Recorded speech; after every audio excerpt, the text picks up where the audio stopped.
అందరికీ నమస్కారం. ఈరోజు రెండవ కార్తీక సోమవారం కాబట్టి భక్తి శ్రద్ధలతో సోమవార వ్రత కథను వినండి. యమునా నది తీరంలో పరమ పావనమైన ఒక దివ్య దేశం ఉంది. ఆ దేశాన్ని చిత్రవర్మ అనే రాజు పాలన చేసేవాడు. అతనికి 8 మంది పుత్రులు, చివరిగా ఒక పుత్రిక కలిగింది. ఒకే ఒక అమ్మాయి కాబట్టి ఆమెను ఎంతో గారాబంగా పెంచారు. ఆ అమ్మాయి పుట్టగానే ఎంత ఆనందం కలిగిందంటే పార్వతీదేవిని కన్నా హిమవంతుని వలె ఆనందించారు. అయితే ఈ శైశవ దశలో ఉండగానే జ్యోతిష్య శాస్త్రవేత్తల్ని పిలిపించి జాతకం మొత్తం చూపించి ఈమె భవిష్యత్తు ఎలా ఉంటుంది అని అడిగారు. వారు చక్కగా పరిశీలించి ఈమె అన్ని సౌభాగ్యాలతోనూ బాసిల్లుతుంది కనుక ఈమెకు సీమంతిని అని పేరు పెట్టండి అని తీర్మానించారు. జ్యోతిష్య శాస్త్రవేత్తలందరూ ఆమె యొక్క జాతక ఫలాన్ని చెప్పారు. ఈమె గొప్ప స్త్రీ అవుతుంది. సరస్వతి వలె అన్ని కళలను రాణిస్తుంది. రతీదేవి వంటి సౌందర్యం ఉన్నది. దమయంతి వంటి పాతివ్రత్య శోభ ఉంటుంది. అరుంధతి వంటి తేజస్సు ఉంటుంది. ఇలా అనేక రకములుగా వివరించారు. లక్ష్మీ కళతో తేజరిల్లుతుంది. ఈమె నిత్యం పాతివ్రత్యంతో సౌభాగ్యంతో కలకాలం కలకలలాడుతూ ఉంటుంది. ఈమె ఆయుష్ గొప్పదే, సౌభాగ్యం గొప్పదే అని చెప్పారు. అయితే అందరు పండితులు ఇదే అభిప్రాయం చెప్తే ఒక్కరు మాత్రం వీళ్ళందరూ చెప్పారు కానీ నాకు మాత్రం జాతకంలో ఒక దోషం కనబడుతుంది. అదేమిటంటే వివాహమైన కొద్ది కాలానికే ఈమె భర్తను కోల్పోవలసి రావచ్చు అని సూచన చూపించారు. ఆ మాట వినగానే రాజు హతాశుతుడయ్యాడు. ఇది చాలా దుర్భరమైనటువంటి మాట, కానీ అది మనసులోనే అట్టి పెట్టుకున్నాడు. మొత్తానికి పిల్ల ఎదుగుతూ ఉన్నది. అక్షరాభ్యాసం మొదలైనవి జరిగినవి. బహుశాస్త్ర గ్రంథములు పరిశీలించినది. గొప్ప విద్య ప్రావీణ్యురాలైంది. ఈమె విద్యలో కూడా చాలా ఉన్నతురాలైంది. అయితే ఈమె దగ్గరున్న చెలికత్తెల్లో ఒక ఆమె ఒక రోజున మాట్లాడుతూ చెప్పింది, చిన్నప్పుడు నీకు జాతకాలు చూపించినప్పుడు ఒక వార్త విన్నాం, నీకు తెలుసా అన్నది. నాకు తెలియదు అన్నది. అమ్మాయికి ఈ విషయం తెలియనివ్వలేదు తండ్రి. స్త్రీ చాపల్యం చేత ఆ చెలికత్తె చెప్పివేసింది, వివాహమైన కొంతకాలానికే భర్త దూరం అవుతాడట అని.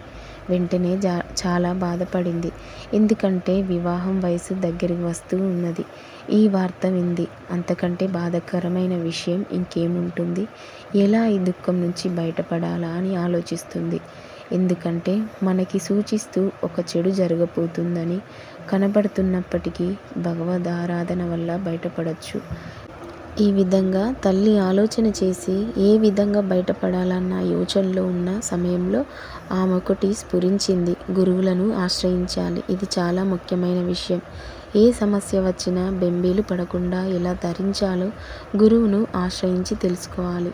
ఎందుకంటే శాస్త్రం సమస్యలతో పాటు పరిష్కార మార్గాలను చాలా చెప్పింది.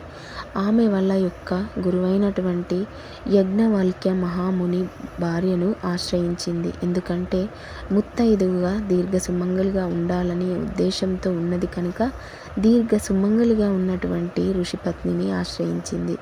అందులకు యజ్ఞవైకల్యుని భార్య మైత్రేయి సామాన్యురాలు కాదు. ఉపనిషత్తులలో ఈమె గురించి చెప్పబడుతుంది. గొప్ప బ్రహ్మజ్ఞాన సంపన్నురాలు. అలాంటి ఆ మైత్రేయి వద్దకు వెళ్ళింది. గొప్ప వ్రతములను శ్రమతో నియమంతో చేసి శివుని మెప్పించినటువంటి ఆ పెద్ద ముత్తైదు అయిన ఆ మైత్రేయిని ఆశ్రయించింది. అప్పుడు మైత్రేయి తల్లి, ఏమిటి నీ కోరిక అంటే ఆమె పాదమును నమస్కరించి అడుగుతుంది. గురువును ఆశ్రయించేటప్పుడు ఎంత వినయంగా అడగాలో ఈ తల్లి దగ్గర నేర్చుకోవాలి. ఏ సత్కర్మ చేయడం వల్ల చక్కని సౌభాగ్యం వర్ధిల్లుతుందో, దీర్ఘ సుమంగళిత్వం లభిస్తుందో ఆ విధమైన సత్కర్మను నాకు ఆనతివ్వు. ఎందుకంటే బహుశాస్త్రములు తెలిసిన దానవు. గురు ద్వారా వచ్చిన ఉపాయాన్ని ఆచరించిన వారు ధన్యులవుతారు కనుక శరణ్యవైన నీవును శరణు వేడి అడుగుతున్నాను. కరుణించి దీర్ఘ సుమంగలిగా అగునట్లు అనుగ్రహింపవలెను. అప్పుడు మైత్రేయి కొంతసేపు ఆలోచించి ఈ విధంగా చెప్తుంది. ఓ రాజకన్య విను. శ్రీ గౌరిని శాంకరిని నీలకంఠయుతగా ఆరాధింపుము. గౌరీదేవిని ఆరాధించాలి. ఎలాగూ అంటే నీలకంఠుడైన పరమేశ్వరునితో ఉన్న గౌరీదేవిని ఆరాధించాలి. అక్కడ పెద్ద ముత్తైదువు గౌరీదేవి. రుక్మిణీదేవి కూడా భావ సమేత అయిన భవానీదేవిని ఆరాధించినట్లు భాగవతం చెబుతుంది. ఆ విధంగా ఆ తల్లిని ఆరాధించితే ఆపదలు భయాలు తొలగిపోతాయి. పైగా శుభప్రదమైన శుద్ధ వస్త్రాలను ధరించి ప్రాతకాల పూజ చేసి అటుపై పగలంతా నియమబద్ధంగా శివస్మరణ చేసుకుంటూ అంతరింద్రియ బహిరింద్రియాలను నిగ్రహించుకోవాలి. వాక్కుని నిగ్రహించుకోవాలి. కోపం పనికిరాదు. అనవసరపు మాటలు కూడదు. నింద వాక్యములు కూడదు. ఇవన్నీ కూడా నియమములు. శివ సంబంధమైన శాస్త్రాలు ఏమి చెప్పాయో తెలుసుకొని కపటం లేని హృదయంతో ఆరాధన చెయ్యాలి. ఈ ఆరాధన చేసినప్పుడు శివ అష్టోత్తర శతనామావళి చేయాలి. గౌరీ అష్టోత్తర శతనామం కూడా చేయాలి. ఉభయములు కలిపి ఆరాధన చేయాలి. పూజ అనంతరమున పవిత్ర జీవనం గడిపే వారికి భోజనం పెట్టి ముత్తైదులకు పసుపు కుంకుమలు అందించి వస్త్రములు ఇచ్చి ఆరాధించాలి. ఇలా చేస్తే ఇవి చేసేటప్పుడు ఏవైనా ఆపదలు రావచ్చు, ఏవైనా సమస్యలు రావచ్చు. అయినప్పటికీ చెలించరాదు సుమా. ప్రారబ్ధం తప్పించుకోవాలని చేసే వ్రతంలో పరీక్షలు ఎక్కువగా ఉంటాయి. వాటిని తట్టుకోవాలి. పట్టుదలతో ఆచరిస్తే శుభం కలుగుతుంది. ఇలా చేసినటువంటి వారికి భవానీ శంకరుల ప్రసాదం వల్ల ఆపదలనే సముద్రాన్ని సులభంగా దాటిపోతావు. ఇష్టం కానిదనేది ఏది జరగదు నీకు. ఇది శివపూజ మహిమ సుమ. శివపూజ మహిమ వల్ల ఎలాంటి సంకటం నుంచైనా బయటపడతారు అని చెప్పగా తనకు ఉపదేశం చేసినటువంటి గురు స్వరూపిణి అయిన మైత్రేయికి పునః ప్రణామములు చేసి వ్రతాన్ని చేపట్టింది. అప్పటికి వివాహం కూడా నిశ్చయం కాలేదు. కన్యగా ఉన్నప్పుడే గురువుల ద్వారా గ్రహించి వ్రతాచరణ చేయడం మొదలుపెట్టింది. నిత్యం సోమవారం వ్రతం చేస్తున్నది. ఈ లోపల తండ్రి చక్కని ఒక సంబంధాన్ని తీసుకువచ్చాడు. అది ఎటువంటి సంబంధం అంటే నల చక్రవర్తి వంశానికి చెందినటువంటి యువకుడు దొరికాడు వరుడిగా. ఇంతకంటే భాగ్యమేమున్నది? అందుకే ఇది కృతాయుగం నాటి కథ. నలచక్రవర్తి అప్పటి రాజు. నలచక్రవర్తి యొక్క భార్య పేరు దమయంతి. ఆ పుణ్య దంపతుల పుత్రుడు ఇంద్రసేన మహారాజు. ఆ ఇంద్రసేనుడు తనయుడు చంద్రగంధుడు.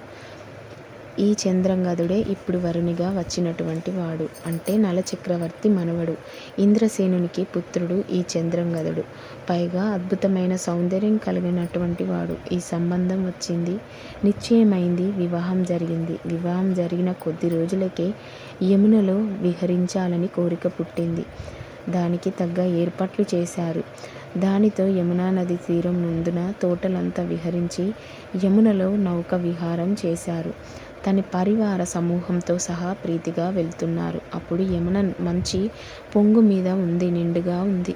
కొంత దూరం వెళ్ళేసరికి యమున పొంగు ఉధృతమై పడవ కొట్టుకుపోయింది. వెంటనే ఆ వార్త తెలిసింది. అది విని చిత్రవర్మ చాలా బాధపడి యమునా నది తీరానికి వచ్చి విలపించాడు. మొత్తం ప్రజలందరూ కూడా బాధపడ్డారు. అందరి మృతదేహాలు వచ్చాయి, కానీ ఈ చంద్రగంధుని మృతదేహం మాత్రం రాలేదు. అంటే మృతదేహం కూడా దొరకనంతగా కొట్టుకుపోయింది. వీరందరూ దుఃఖితులయ్యారు. కూతురికి ఎలా చెప్పాలా అని చూస్తున్నారు.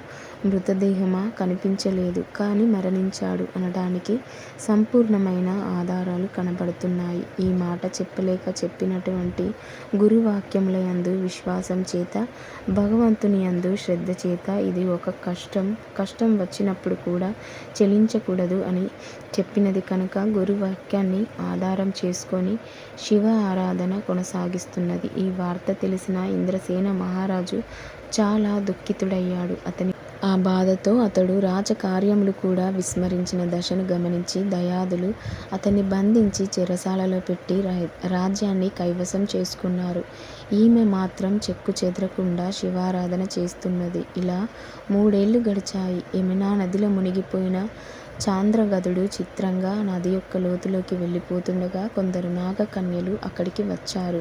ఆ దివ్యమైన యమునా నది లోపలి భాగాల్లో మునిగిపోతుంటే చూసి పట్టుకున్నారు. వాళ్ళు ఇతడి తేజస్సు చూసి మనసుకు ఏమనిపించిందో కానీ క్షేమంగా నాగలోకానికి తీసుకువెళ్ళి ఉచితమైన ఉపచారాలు చేసి విశ్రాంతిని ఇవ్వగా అక్కడికి నాగరాజ్యాన్ని పాలించే దివ్య సార్వభౌములలో ఒకడైన తక్షకుడు వచ్చాడు. అతడు వచ్చి ఇతని చరిత్ర అంతా తెలుసుకొని అతిథిగా వచ్చిన ఈయనకి అన్ని విధములైన సౌకర్యములు ఆతిథ్యములు సమర్పణ చేసి అటు తర్వాత కూర్చొని కబుర్లాడుతూ, నువ్వు ఈ విధంగా క్షేమంగా ఇక్కడికి రావడం ఉన్నదే, అది నీ యొక్క సౌభాగ్యం, అందులో సందేహం లేదు. నువ్వు ఇలా బయటపడ్డావు అంటే నీకు దైవ అనుగ్రహం ఉన్నది. నీవు ఏ దేవుణ్ణైనా ఆరాధిస్తున్నావో అది చెప్పు అని అడిగాడు. అప్పుడు ఒకసారి తన ఇష్ట దైవాన్ని తలుచుకొని చంద్రగదుడు చెప్తున్నాడు. సర్వ ప్రపంచానికి దేవతలు కూడా ఎవరైతే దేవుడో, ఎవరు ఈశ్వరుడో, ఆ విశ్వేశ్వరుడు, ఆ సర్వేశ్వరుడు, ఆ సాంబ సదాశివుడు నాకు ఇష్టమైన దైవం. ఏ దేవుడిని దేవతలలో మహాదేవుడు అని అంటారో మహాదేవ శబ్దమే చెప్తుంది. ఆయన సర్వదేవత శ్రేష్ఠుడు అని అట్టి ఉమాపతిని ఇష్టదైవంగా కొలుచుకుంటారు అన్నాడు చంద్రగదుడు. అది విన్న తక్షకుడు సంతోషించి శివభక్తులను పూజించడం శివుడిని పూజించడమే. అందుకు నాకు తృప్తి కలిగేలా నీకు అన్ని ఆతిథ్యములు అందించి ఇక్కడే నిన్ను ఉండమని కోరుకుంటున్నాం అంటే అప్పుడు చంద్రగదుడు చెప్తున్నాడు, ఇన్ని ఉన్నప్పటికీ నాకిది విదేశమే, నా దేశానికి వెళ్ళే ఏర్పాటు చేయమని ప్రార్థించాడు. అప్పుడు తక్షకుడు అన్ని ఏర్పాట్లు చేశాడు. అంతేకాదు దివ్యమైన తన యొక్క పరివారాన్ని ఇచ్చి పంపించాడు. ఒక గుర్రాన్ని కూడా ఇచ్చాడు. ఆ గుర్రం కాని ఎక్కితే ఎక్కడికి అనుకుంటే అక్కడికి వెళ్ళగలరు. అలాంటి కమయనమైన తురగాన్ని ఇచ్చాడు. ఆ తురగాన్ని స్వీకరించి తన దేశానికి తిరిగి క్షేమంగా చేరుకున్నాడు. తిరిగి వచ్చిన భర్తను చూసి ఆనందించింది. అది కూడా ఎలాగూ అంటే ఆ రోజు సోమవార వ్రతం చేసి శివుని యొక్క పార్థివ లింగాన్ని యమునా నదిలో కలపడానికి వెళ్తూ ఉంటే ఆ నదిలోంచి గుర్రంతో వస్తూ కనబడ్డాడు భర్త. శివ పూజ వృధా కాలేదు అన్నది. ఈ విధంగా తిరిగి భర్తను పొందింది. విషయం తెలిసి తండ్రి సంతోషించాడు. తాను తండ్రిని బంధించిన శత్రువులను ఓడించి తిరిగి తండ్రికి చెరసాల నుంచి విముక్తి కలిగించాడు.